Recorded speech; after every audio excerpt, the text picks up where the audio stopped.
So, hi, Jofish. I'm really glad that you can join us for this Kai course on how to write a Kai paper. I know that you have some experience in the Kai community, but why don't you give us a little bit of a breakdown of who you are and what you've done for Kai so far?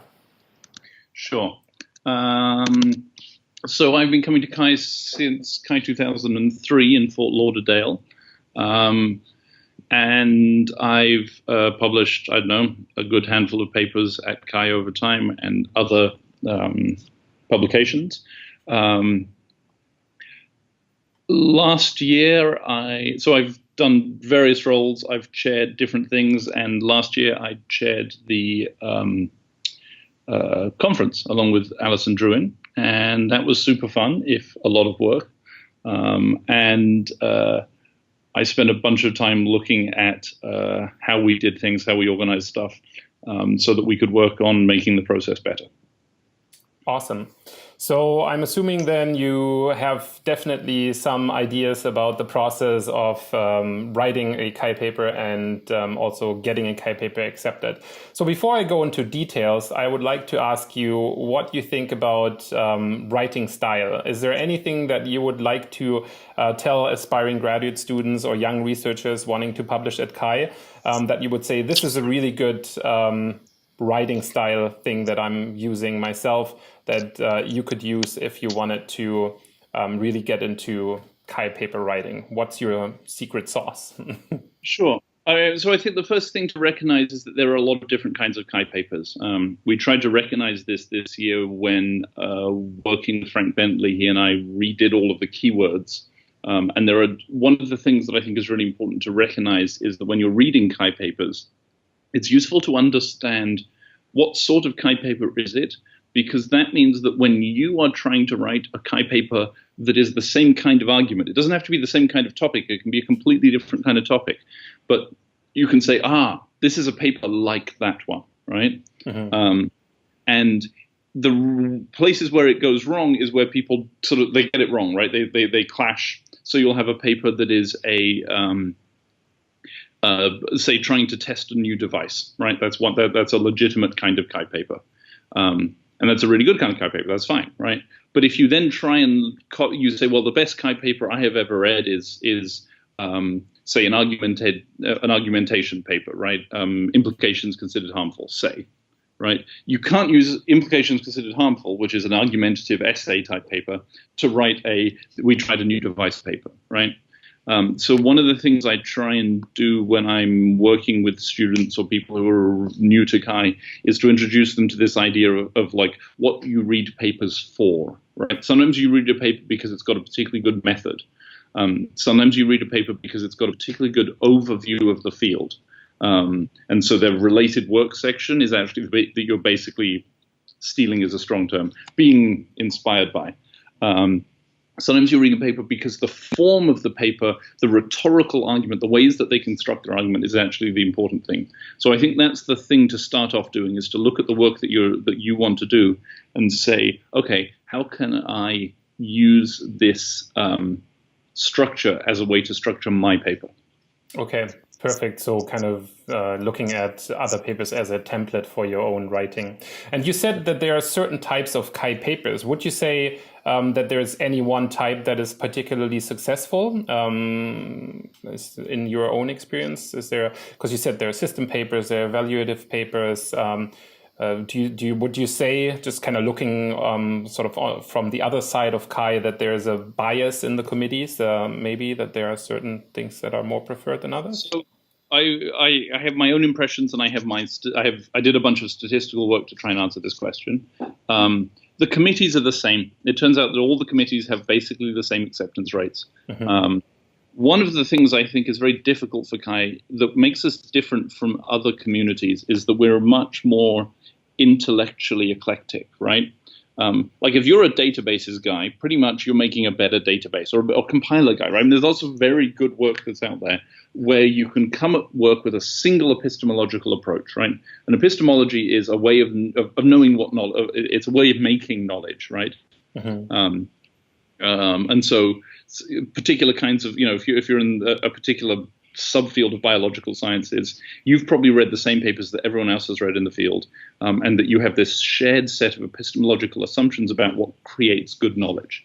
One of the things that makes, I think, Kaye really powerful, but different to a lot of these others, and particularly, I think, different to other fields in under the auspices of the ACM, the Association of Computing Machinery, is that we have multiple ways of knowing, right? We will have design papers which are not science. They are very good papers, but they are not science. And so these assumptions about what makes a good science paper just don't hold. And I think, to be honest, the science that we often end up doing is pretty... we don't talk a lot about these processes behind the science, right? Like most of our field has not read Thomas Kuhn, right? The Structure of Scientific Revolutions, right? Or the sort of stuff that is standard in a first-year science and technology studies program. And yet, I think we should be. I mean, those are the things I'd love to see us, grad students go and read that stuff and take an SDS course. Because I think it changes the way that you think about how you create knowledge, right? Mm-hmm. And it sets you up for this way in which we are. It's not monolithic, right? It's not this sort of single path that we are all, on the same thing. Every so often there are another attempts to have grand challenges in HCI. And I think those can be very valuable, but they need to be written in a way that recognizes that we create knowledge in a bunch of different kinds of ways. So the diversity of Kaye is its challenge, but you're also saying it's its strength. I really like that, the power comes from that diversity. Okay, so let's go a little bit back to writing style and style quirks and pet peeves that you have. And these apply generally, in my opinion, when we're looking at writing good papers in general. Is there anything that when you're teaching your students that you would say, this is a particular style quirk or pet peeve that you have that students just keep doing it wrong for scientific papers that people just shouldn't be doing when they're writing Kaye papers? I mean, the main thing I think is that you want to write a good paper that is readable and enjoyable to read, right? And I really mean that about enjoyable. Like, I think... but how do you make it enjoyable? That's the question. The answer is you spend a lot of time on it, right? Which is horrible because you don't have time. But one of them you do is you read a lot of papers that you and other things, right? Fiction, whatever, that you consider good. I have an unfair advantage in that I'm a native English speaker, and if you're not a native English speaker, it is a lot more fucking difficult. I speak a couple of other languages, and none of them do I speak well enough to write a Kaye paper in them. But trying to notice when you see writing that you like, right? Trying to notice when you're reading a paper and you're like, this is really well written, right? And again, this goes back to this idea that you can read papers for different reasons. You can read them because of the structure, you can read them because of the knowledge they tell you, or you can read them because they are like, oh, this is a really well-written paper, right? This is a paper that makes me delighted. I mean, Alex Taylor, for example, writes very well-written papers. He has a style that's a little bit whimsical for me. It's a bit more whimsical than I write, but they're very well-written papers, right? And I think there's a lot of other people that you can point to where you're like, yes, that is a really thoughtful, well-written paper. And for me, a lot of it, the things that when I read other people's papers or my own papers even, I go back to one of the weird things about Kaye papers that are different to other forms of text is you have to signpost. You have to tell people what you're going to tell them, then you have to tell them it, and then you have to tell them what you just told them. And at each transition, you want to say, hey, I just told you this, and now I'm going to tell you this next thing. And it's sort of weird, but when it's not there, you notice it, because you sort of get locked, you'll read a paragraph or two, and you'll be sort of locked into the story of that paragraph. And then, despite the fact that they may be describing 4 different things people do, if you're reading the second thing and then it jumps all of a sudden to the third, you're like, oh, wait, what are we still talking about the same thing, right? It's easy to lose track of the structure. So those sort of signposting things are things that I find I tell people to put in again and again and again. And I really think it makes it better to read. The other thing that I would say is that sometimes the story of a paper is not what you think it is when you are writing it. Right. So you say, hey, we've got this. I'm trying to think of an example I can use because I was just reviewing a paper yesterday, but I can't talk about that one because it's not mine. And I have another paper where one of the ones I've got under submission for Kaye this year we realized it was actually a different paper than we thought it was, and reframed it, right? The short version was we had thought we had a paper that was sort of I think it was a ramping up, right? And it was like, okay, and then this and this and this, and then this conclusion at the end. And the problem was the conclusion at this end. God, I hope you're not reviewing this paper. The conclusion at the end was not as strong as it could be. And then one of my colleagues read it and said, you don't actually have this linear thing. Think that you've actually got 4 contributions, right, which you thought of as steps along this thing. And there are actually 4 distinct contributions. 1, 2, 3, 4. Your 4th one is a little bit weak, but your 1, 2, and 3 are really, really strong. And so that realization that sometimes the first thing you do when you sit down to write a paper should be to write the abstract. Weirdly, the last thing you do when you write a paper should be to write the abstract. Right? Because you go back and you say, okay, now we've finished this whole thing. What's the thing we're saying again? Are we sure that our abstract actually tells the story? And then does the introduction tell the story?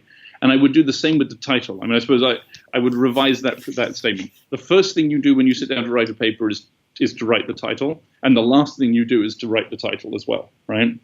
And the titles, I like to say that titles should tell you why you should read the paper, right? They should tell you what the paper tells you. I always like to say that if Kaye people wrote like mystery novels, it would be called something like "The Butler Did It: The Case of the Missing Plot," right? Yep. Like, tell them why they should read this paper, right? Because most people are going to read, at best, a lot of people are just going to read the title. Then they'll read, some smaller number of people read the title and the abstract, and a smaller number of people read the title and the introduction, and then maybe some people will read the rest of it, right? But really, you've got to make the odds in your favor. And if you have one of these sort of enigmatic titles, like rhetorical questions that should be answered in the title, right? People, whatever, put computers in their noses, right? It should be people put computers in their noses, : I did do a statistical analysis, and which is on the Sig Kaye Tumblr site somewhere, I think, about whether you should put colons and question marks and things like that in your titles, and you can go and read it. It is meaningless, but it is. I mean, I do not believe that there is inherent value in this, but people do seem to do it, and there is a correlation, but correlation is not causation. Mm-hmm. So this is actually quite interesting, because now you talked a lot about the contribution, you talked about the abstract, and I was actually going to ask you that we sort of have this skeleton that we use for general scientific papers, and we've said the abstract is kind of the most important thing. You said to yourself, you write it at the start, you write it again at the end. If you were to break down the abstract, which is the golden nugget of every paper, what would you break it down into? And now I have a very strong opinion about this, and I know other people that I've interviewed have a very strong opinion about each and every sentence in the abstract. So what is your opinion on the sentences that should go into the abstract? That's fascinating. I've never actually thought about that on sentence. Well, I've never prescriptively come up with it. Nature has a really nice annotated abstract for how they like their abstracts, which aren't quite like ours, but it's sort of informative. And again, I think the important thing is it's a narrative. It tells you a story, right? So approximately speaking, your first one is, why should people give a shit about this, right? Like why should anybody care about what the fuck you've just published, right? So that's going to be your first sentence. Then you go and you describe, this is what we did, right? I don't believe in putting related work into the abstract. Like, it's try and avoid it. It's sloppy. You should be able to say why it matters without resorting to like a higher authority. And then you say, and that's for Kaye. There are different places in which that is appropriate. Nature being one of them, right? And then I generally try and do one sentence for each major thing. But really, again, try and so often that turns out to be like a thing for the method, right? We did an experiment. I try and put stuff in there. Again, this goes back to this epistemological assumption. What you want to do is show in your abstract that you are creating valid knowledge according to the metrics that you consider to be important, right? So if, for example, we care a lot about N in Kaye, right? The number of people that you do something with. that's a thing to signpost in there, right? To be like, we got 147 people to answer a survey, right? Or 10 people to use our prototype, or whatever it is. But I believe in putting those numbers in there if they are strong. And to be honest about this, if they're weak, like if you're like, yeah, we got like 15 people to kind of look at it, then maybe you don't mention them, right? But if the things are strong, you put them in there, right? And you tell the story, and you include these sort of shibboleths of quality, right? These markers of quality that you can point to where you're like, oh, we did this. Method is the one place I don't actually believe in putting in. You say what you did, you don't put the markers of quality of the method, right? You don't need to say, one of those ritualistic statements people write about grounded theory, which they're like, we did grounded theory, and then we used a system of multiples of coders who something. It's like, just say like, we analyzed it, and people don't care about putting computers in their noses, right?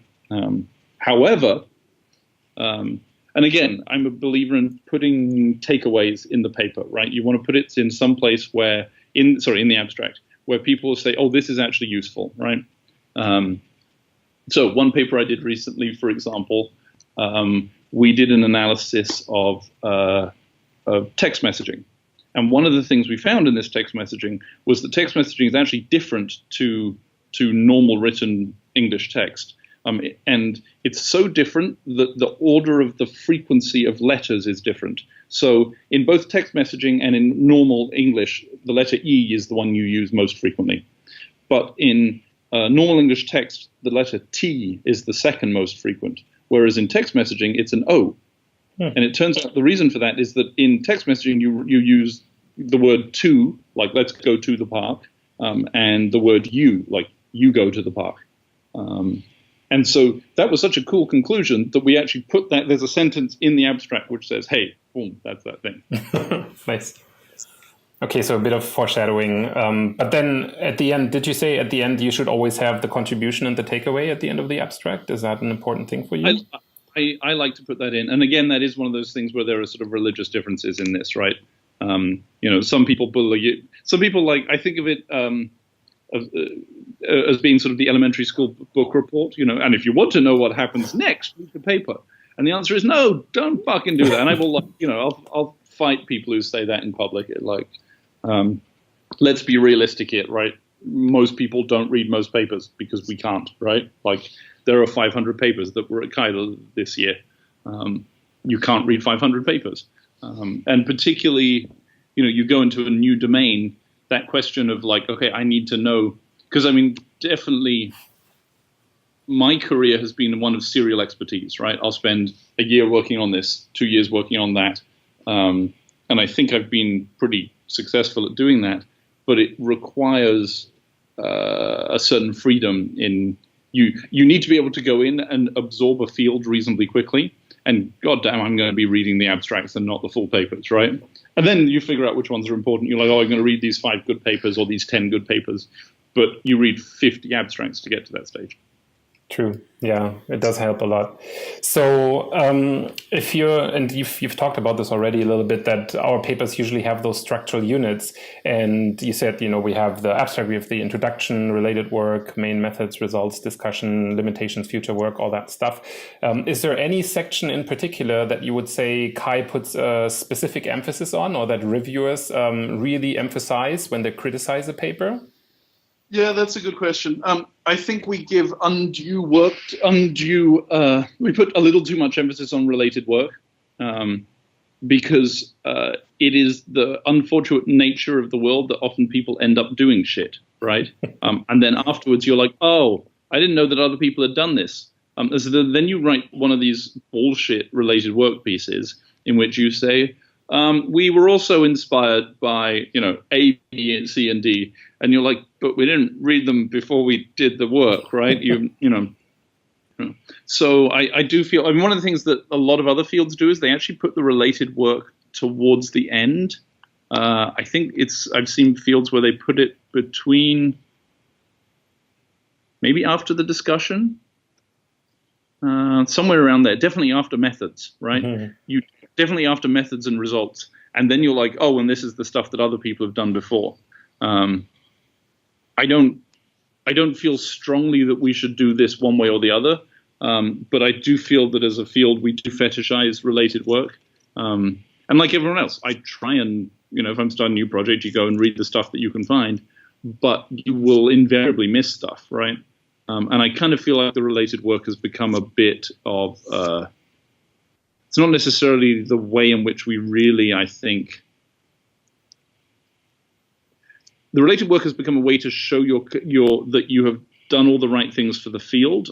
I'm not sure I believe that it is necessarily the right thing for the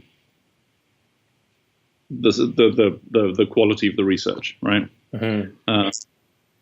I do like writing the methods section really early. Ideally, you write the methods section when you are doing the methods. I mean, that being said, I would say my hit rate on that actually happening is like 1 in 5. But the idea that you say, no, we actually did this. Method sections, I also believe really strongly in actually saying what you did. Mm-hmm. I was working with a grad student the other day who, I don't know what crack he was smoking because he was going off in some very weird directions. I'm like, yeah, but you didn't do this. You told me we didn't do this. What are you doing?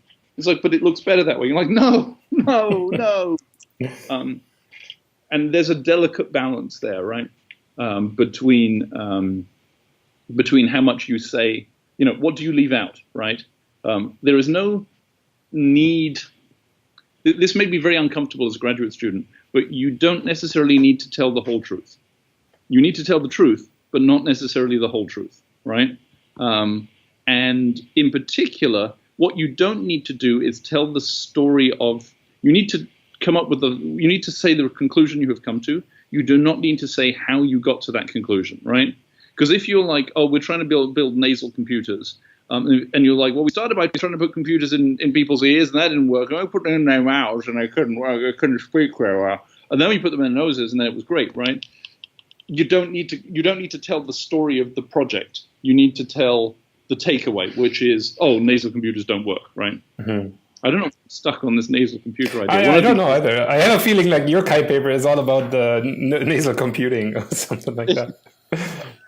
One of these days I'll write the nasal computing paper, right? And be like, I've been talking about this for years. It's going to happen. Okay, so now having talked about all the structure and some of that stuff, and I think you've already named some examples of papers that have done that excellently in terms of how they structure their papers. Do you, off the top of your head, you might not be able to, but do you have any papers or any authors that you can point to that have really great structural approach to Kaye? Yeah, I think it's so domain specific. There are sort of specific things like if you're going into doing keyboards and text input, then you need to go and read what Scott McKenzie does and look at how he structures his papers, right? Mm-hmm. You can look at collections of papers, right? So the Braille touch stuff that came out of Georgia Tech, that was sort of interesting because there's 4 or 5 papers, all of which are called approximately, we did a thing called Braille touch, right? And one of them is the key one, right? I think it's the mobile HCI paper. In which they actually did the evaluation. And the other ones are sort of ways around that. But really that one is sort of the core one that contains that. And so it's instructive to look at that as let's look at how they pulled those together, right, and the sort of distinctions there. It's interesting that when you ask that question, the thing that came to mind is actually a book. It's called The Commonplace of Law by Susan Silby and someone else, whose name I'm totally blanking on. What I love about it is you could recreate the outline of the book by reading the book, right? You could actually write down. It's a study of it's sort of an ethnographic study or an interview-based study of how people in New Jersey think about the notion of law, right, and laws. And it's superb. It's really, really good. But one of the best things about it is that it's so well structured and it's so well signposted that you could go and recreate the outline just by reading the book. Nice. I'm trying to think of other examples of papers that are really well structured. Nothing. There is nothing particularly that comes to mind sort of across, all my papers, of course, which are super examples text. Talking about your papers, though, is there one of your papers that you would say you're really proud of, and this is one where you would say this is one where I did a really great job of structuring things? Of course, I'm thinking of my most recent papers, which is not, as in the ones that are currently being rejected for Kaye. I would say that there's one I wrote called "To Have and to Hold" with Janet Vitesi and some other folks, and that one is a really nice way to do. It was actually a qualitative methods class. I'm not sure. I don't think this is actually in the paper because you don't, you sort of hide the origin sometimes. It was a qualitative methods class with Trevor Pinch at Cornell, and he had some idea about some project he wanted to do. And I was like, look, I'd really like to know, how am I supposed to keep my papers, right? Like, how am I supposed to organize my books and papers? Because, like, I just don't know what the right thing to do is. Can we interview people about that? And so we had 8 people in the class. We went and all interviewed 5 or 6 people. And we wrote and then basically Janet and I sort of took the remains of the class and then wrote the remains of that project, that group-wide, class-wide project, and wrote this paper on it. And I think we did a pretty good job there of sort of doing the structuring. That's good. I mean, I'll probably look that one up and see if I can give that as an example to the students. So veering off from that a little bit, do you think in general that there is a type of research that Kaye is very conducive to? Now you've said there are different venues and different, things that people like at Kaye, but is there just like, if you look at, keyboards versus nasal computers versus like what topics would you consider to be pretty hot, at least right now in terms of Kaye research? Yeah. I'm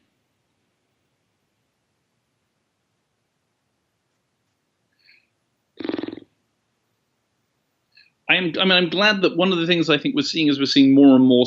Kaye is becoming a broader and broader church, right? Under which, and you see one of the things that I think I've seen as a pattern is things come in and people think they're kind of funny and make fun of them, and then as time goes on a bit, they actually become legitimate fields of research, right? Smell-based computing was, like when I first submitted that paper to Kaye, I got a review back that asked if it was a parody, right? Was this like, is this a parody? It's not even a very funny parody, right? Here's a better paper that's a parody of smell. And now that's sort of, I was in fact sort of delighted when I started to see papers about smell computing that weren't citing me, because it's now become, it's like cultural probes, right? You don't even cite the cultural probes paper anymore. You just say, oh, we did a cultural probe. And, in some ways, you've succeeded when you become a household name, right? Mm-hmm. And that's not computing is like that. But like the animal computing stuff is something that's actually become a lot more thoughtful as a domain. Initially, it was sort of like, oh, this is funny. And then people are like, oh, actually, there are legitimate questions here that are turning out to be relevant and important. Sex is a periodic topic, right? We had a huge fight at Kaye 2006. We did a workshop on sex and computers. And there was really some very, very unpleasant interactions. Like me and some other grad students were accused of supporting child pornography and things like that. And it was really a very ugly scene. And now I think we're seeing that become, people like, yeah, that's a totally legitimate topic of interest. On sort of things closer to home, like the finance stuff, money and finance has gone from, again, being a topic where when I wrote a paper called Money Talks for Kaye 2014, and there were a few other people. John Vines was doing a bit of work on money, but not a lot of people were. And now we're really seeing that as sort of an established thing that, of course, you talk about how people think about money at Kaye, right? Mm-hmm. So I think there is an increasing bunch of stuff. I mean, there's some stuff you're seeing less of. You definitely have fads, you have, phases. I don't really think it was fads. I think it was phases where stuff is particularly important and relevant, and then it becomes less important and relevant, and that's okay. Some stuff, it surprises me how evergreen it turns out to be, right? You look at things like the question of how you put text into a computer turns out to be that's like a, I mean, Scott McKenzie being the obvious one, but like, this is a thing that a lot of fucking people have spent a lot of time doing a lot of stuff on, right? We've got some solutions that under certain circumstances work okay, and under others they don't. And so looking at those sort of like long-term things, but I don't necessarily, I would be uncomfortable saying that those are therefore more Kai than something that's been around for less long, right? I mean, I think the strength of Kai comes from the fact that it is responsive, and we're starting to see more and more things that are thoughtful, and you have to step back and think. I mean, step back and think. How does this contribute? I will say that I think it is probably easier to not come up with a whole new thing for Kai. Having done it many times myself, it would probably be easier not to do that. I sort of kind of wish I was better at that, but sometimes research needs to be done, and you're like, well, here's this thing, and unfortunately there isn't great work on this previously. I mean, the money stuff was really a hard sell, right? And were I pointing people to say, if someone was trying to come up with a new thing that they were trying to sell to Kai, I think one of the things we do in that paper is really sell the idea that money is part of Kai, right? Mm-hmm. And one of the things that in general, this is a specific piece of particularly devious advice. It is very tempting to write a paper where the introduction goes, no one has ever studied nasal computing ever before as part of Kai, but now it should be part of Kai. Because then the natural reaction of your reviewer is to sort of be like, well, dude, if no one's ever studied it, why the fuck should we talk about it now, right? And a much better rhetorical way to frame that is, nasal computing has been part of Kai for years. Look at these things, these little points, and we can sort of join this point and this point and this point and this point, right? And they're a bit of a stretch, but if you look at sort of the path, see how it's always been there. And here we are bringing it to the forefront, and people are like, oh, well, yeah, that's okay. Yeah, that's good, right? And it's a much more effective strategy to introduce a new topic into a field, is to sort of find a way to. Now I'm giving away. This is my best secret, That's how I do all my stuff, right? But it turns out that it makes reviewers happier. It makes you happier, and I think particularly as a graduate student, it's easier to get into this like, fuck the world, yeah, you guys don't understand. And that's a thing that graduate students should do, right? Like if you're a graduate student, you don't have that, then you're probably not being critical enough about the field. And yet you need to find a way to do that and yet still be able to write a good Kai paper, right? And I think this way of trying to find ways in which you can convince the reviewer and convince yourself that in fact this is a really legit topic of research. But the reason it's legit is because of this long history in the field. And sometimes it requires being a careful reading to bring that out. Nice. So this is already going into the right territory, because my next questions would be exactly those day-to-day tips for the graduate students that are a little bit more personal. So for example, when you're writing papers, is there any specific technology that you use? Do you have favorite programs, favorite operating systems?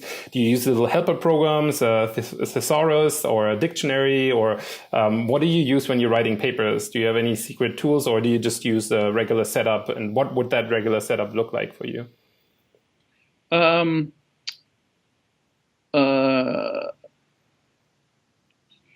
it's interesting because as I get more senior, I feel like I have less control over those things, right? As in I get brought in on papers with students who already have infrastructure. Nearly everything. So I use a Mac. Everything happens in Google. Basically, generally, things initially happen in Google Docs. At some point, you take the leap and you dump the whole thing into Word, and then you cry a little bit, and then you're done, right? So I don't actually use. I mean, the way I keep track of my papers is that I have a folder called Papers. And within that, I have about a bagazillion subfolders which have topics, right? And so a topic might be, some of them are very vague, like design. and some of them are sort of very specific. Dirt eating, right? There's a whole phenomenon where particularly pregnant women sometimes eat dirt. And so I have like the 3 or 4 papers that have ever been written about that in that folder. I also, this is a little bit of a sort of fetish.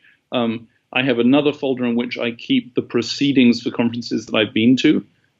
So I have all of the proceedings for Kaye going back to about 2003, I think, actually. Or for conferences where like if I missed a year of CSCW or something, then I would keep those proceedings also and keep them locally. Because the nice thing is that then when I have a topic, I'm like, oh, I wonder what I know about so-and-so. Then I put it in, and then Spotlight, because everything is indexed through Spotlight anyway, then I can pull up a paper that's relevant, right? It's also actually weirdly useful for people stuff, right? I'll talk to someone for the first time, and I'll, maybe it's a job, maybe it's something like that, and I can, with one click, pull up stuff that I know that they've done, right? Like I put your name in and I'm like, oh, biofeedback game design, Kaye 2011, SIG Kaye Games. Yeah, that was a SIG meeting. Cube Lendar. That's sort of interesting. Let's look at that. That's a different Lennart. That's what's going on. Okay. But being able to have that like there and not have to go and search the digital library for it. I mean, I still use the digital library and stuff because, it does have some utility, but often just being able to do keyword searches of having everything local. Nice. Plus, I'm kind of old, right? I mean, I think the young people of today, everything's in, cloudy and whatever. But being able to have that thing accessible local. I mean, it's on Dropbox, right? I mean, but everything is. Oh yeah, so it's worth mentioning. I do use Dropbox. I do use Google Drive. Google Drive I find less reliable than Dropbox. But Google Docs is so fucking useful for simultaneous editing that it's worth it.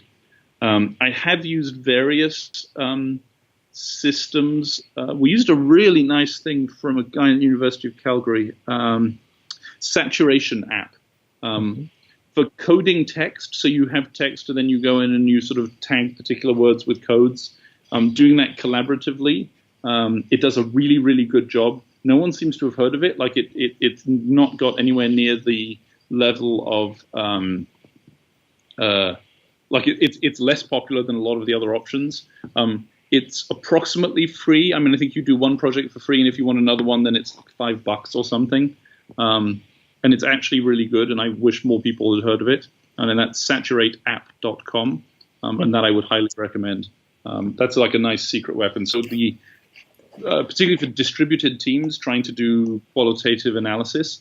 And it doesn't do too much of I'm never very fond of the overly close, the overly tight readings of things where you're like, 8.7% of these utterances contained references to me or my, and you're like,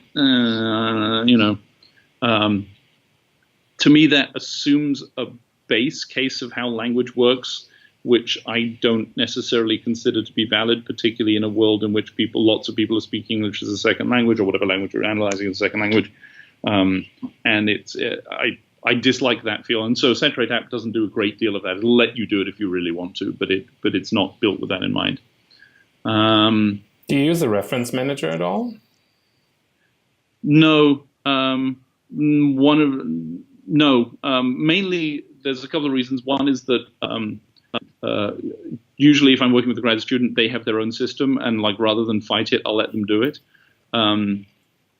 I find that having the papers themselves on the drive gets me what I want. Then when I want to go and put it into into the references, then I just cut and paste from the ACM Digital Library or from Google Scholar, and it's like click and it's done.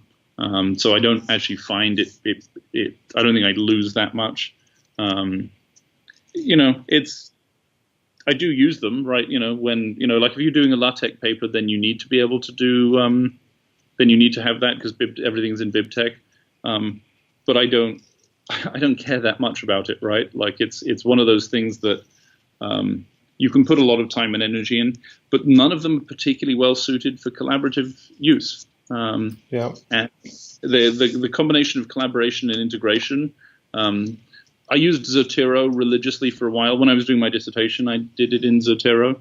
I almost broke Zotero because it just at that stage could not cope with the scale of the shit that I was doing. Like I remember like generating the biography for my thesis, and I literally walked away for 20 minutes praying that the computer wouldn't crash, and then came back at the end. I was like, that's it. I'm never touching this again. like someone says there's other work. I'm like, oh, that's nice. Perfect. What else?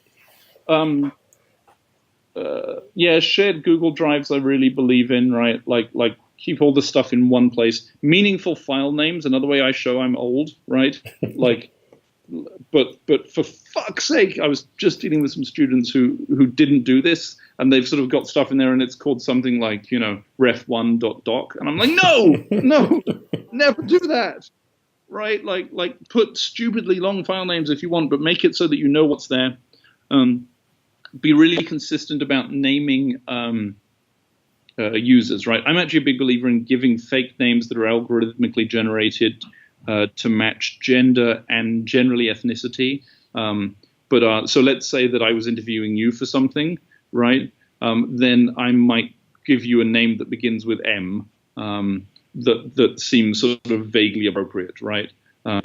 So I don't know, Mark, or maybe Mark with a C, I think might be more, Sometimes I ask people so it's L plus one letter, right? Mm-hmm. Sometimes I'll ask people to pick their own names. That's a sort of nice thing to do because it makes them feel like they're part of the doing it with you. It depends on the study whether that's particularly important or not. If you are doing a study where it's really important that you maintain privacy, then I'll usually do that.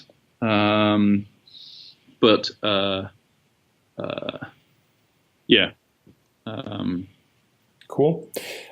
So other than writing tools, once the Kai deadline comes around, like most of us have our own little strategies in terms of how we build the perfect environment to write Kai papers in. So do you have a perfect environment that you like to write in? What kind of music or noise do you listen to when you're writing? Do you have any preference, or do you just make it happen? Is there a secret? I just make it happen. I believe I print papers, I print things out, and I'll scribble on them. Like I do more and more again, I think as I get more senior, I'm doing more and more editing and less like writing raw, huge chunks of text.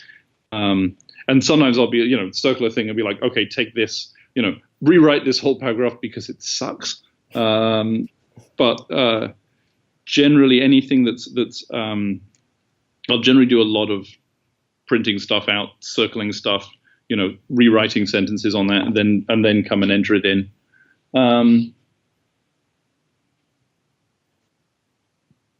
Yeah, sort of perfect environment. I think since I had kids, my ability to, if I get like half an hour alone, I'm like, this is great. Look at this.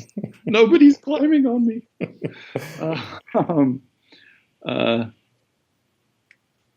I do a lot more like it's the only time I don't really work on weekends. I don't really work in the evening much anymore.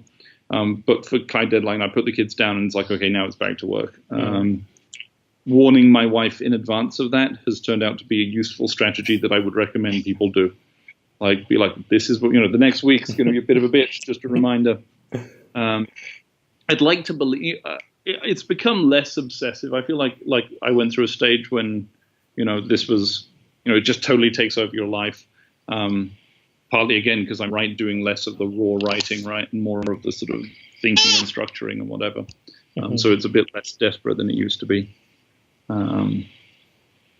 Do you have, when you're writing and when you're going through the paper, is there anything that you're very nitpicky about, like figures or tables or how the text is laid out? I know some people really deal with like white space issues an hour before the deadline, that they get very obsessive about little things. Do you have any like that? Or I will do that, but I try and leave it to the hour before the deadline deliberately, right? Mm-hmm. Like, the last thing you want to do is prematurely say, oh, well, I'm just going to move this one down a little bit so it's at the bottom or something, right?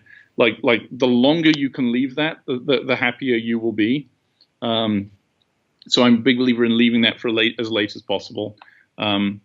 when I redid the templates last year, along with Ayman Sharma, we spent a bunch of time really trying to redesign some of the things to make them a little less heavy-handed, right? So much lighter grays instead of black lines for the tables, making it as clear as possible, making it visually look good.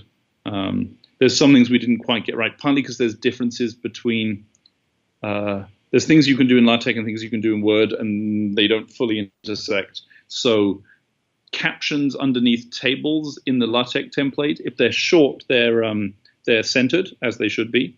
And if they're longer, then they're justified, right? So you've got like a paragraph description, which you should have, by the way, because blind people can't see fucking graphs. It's really fucking simple. And no one has developed a good way for blind people to see graphs. So you have to say in your graph, in your figure, why they should give a shit about this graph, right? Like, say what it tells you, right? Whereas in the Word template, it's all centered, and even if you've got a whole paragraph, it's centered, and it looks ugly as sin. So people should just justify it, because otherwise it's ugly. Why would you do what the template tells you if it's ugly? You know. Okay, so let's finish with one more question about if there's any Kaye researcher or writer that you have sort of a little bit of an academic crush on, that you really admire for their writing, and maybe also for the way that, they, not just what we asked earlier in terms of that it's a good example, but just that you think they're doing really relevant work, even if it might not be the greatest paper, but that you personally feel very excited about. There's lots, right? Like that's one of the things I love about Kaye, is there's all these people who do great work. There's a whole bunch of people like Julie Kintz or Sariti Schoenberger, who I think of as Sariti Yardi, who do really good stuff. Cliff Lampy does super work and does insane and frankly terrifying amounts of service for the community. I think we are, as a field, rife with remarkable people. I mean, we are. There are people like Christina Hook, who every time I work with her or talk with her, I realize I'm not thinking as big as I could be thinking. I think, Elizabeth Churchill has got this history of just doing incredible stuff in the field. There's people whose approach I don't necessarily follow, but I have enormous respect for them, right? Like Judy Olson. She comes from a particular epistemological scientific standpoint, and I respect what she does.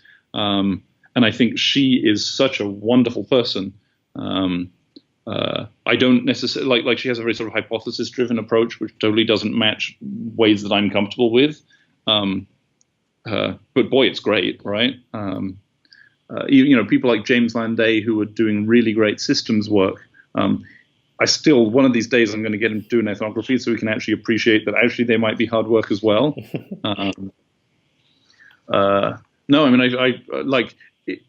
It's a problem of stopping listing people, right? Yeah, exactly. Becky Grinter, and the whole community that people have developed at Georgia Tech, right? That really Beth has been a big part of, is super.